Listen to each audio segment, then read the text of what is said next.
Hello everyone, welcome back to my channel JOBS4HIRE.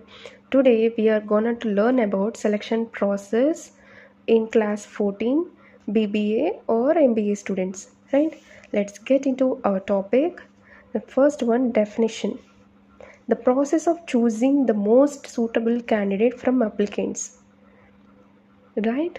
In recruitment we get number of applicants, number of resumes, so from those we have to choose the suitable candidate. So the next one, steps in selection process. What are the steps? Receiving applications, screening of resumes, written test, interview, medical examination, final selection and appointment letter.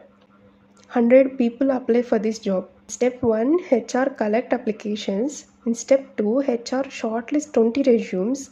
In step 3, conducts test. Step 4, interview 10 candidates. Step 5, select 2 candidates.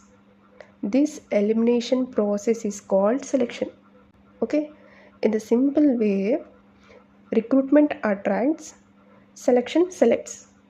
Okay, so if you like this video, please do subscribe, like, share. If you are not understood any topic, please comment in the comment section. We will get back to the topic.